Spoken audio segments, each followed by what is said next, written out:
Kohler, you're drawing all over the floor. Your permanent marker. You guys said I could. It's taking this garbage out.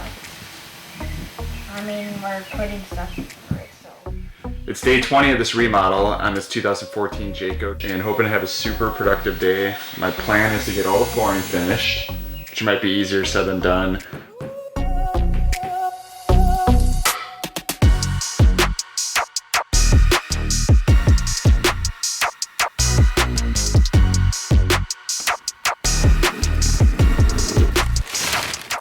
Whenever there's packaging like this, I like to just take a moment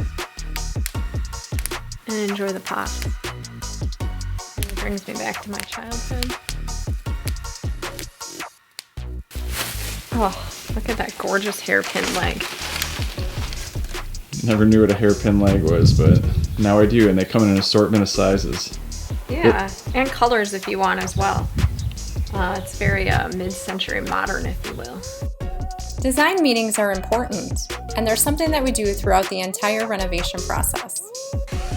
We're going to build a few custom pieces of furniture for this renovation. The one we're going to begin with is this bench, which is going to provide a lot of extra seating, some additional storage, and really tie in beautifully with this whole boho farmhouse style we have going on throughout the reno.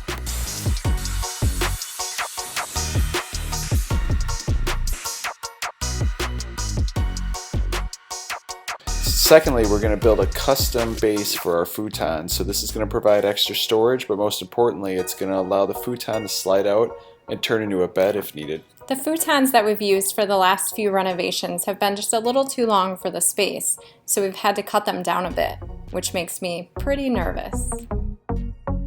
And now it can easily slide into a bed. And back to a couch. I also love the storage derrick added to this.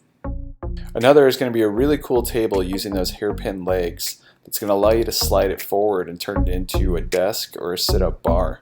And my favorite option, it can also be pulled into the kitchen to be an island for food prep.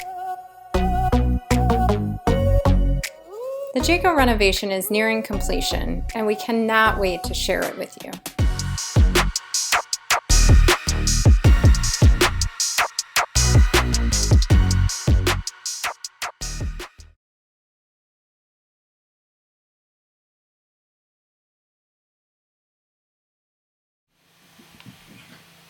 Kohler, you're drawing all over the floor.